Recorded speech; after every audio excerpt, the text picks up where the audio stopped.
Um, Hello everyone, it's just me here. I just finished watching the trailer for the new live action adaptation of The Last Airbender. Before I give my thoughts in it, I just want to make it very clear that I do not care about this series at all. Alright, I see no purpose for it to be here. I see no purpose for Netflix to put like millions of dollars and so much work into this series when they have the original series, the original animated series on Netflix. So I don't get why they're trying to push this show. But yeah, I don't see the point of this show. And I'll go into that in a minute. But first, I want to get my thoughts in it. The show looks good. It looks beautiful. That being said, I feel like the show is going to be pretty boring or mid or just decent at most. Do I think it's going to be as bad as the original live action movie? Hell no. Do I think that it's going to outpass the original animated series? Hell no. I think this is going to be a very mid-tier, very 5 out of 10 series that's probably going to be forgotten about maybe but a week after it drops. Okay, before I go into why I think this adaptation isn't necessary in any way, you know what? Fuck it. I'm going to go into it right now. So, before I go into why I think this live action adaptation is completely unnecessary and not needed in any way, I'm going to point out a few examples to live action adaptations which I think did really well and I think were needed. Let's look at the One Piece live action adaptation of the original manga. That was a good live action adaptation. Not just the quality of the show itself, but it reached a much broader audience than the anime and manga community could. It reached a more Western audience because of the live action adaptation on Netflix.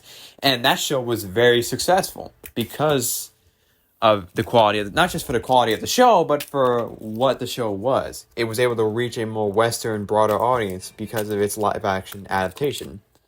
Now, second one is The Last of Us live action adaptation TV series on HBO.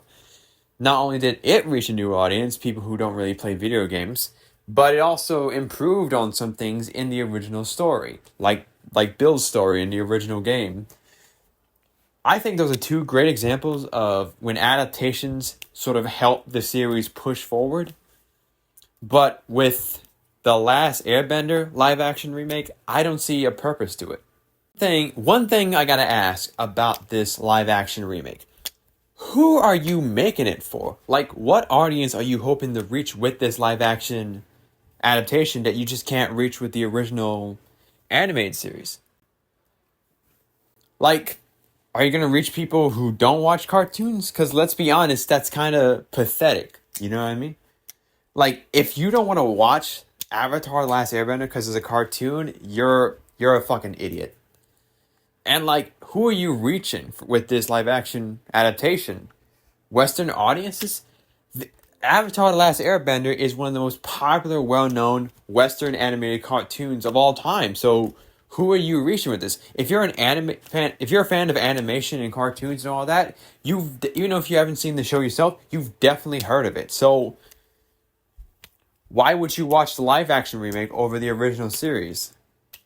And even then, the original series, the original animated series, is still on Netflix. So why would you need to watch the live action remake over the original series? I just don't get it. I know they're doing it for money and all that, but like it just seems like a waste of money. It just seems like you're putting your money in a show, in a series that doesn't need to be there.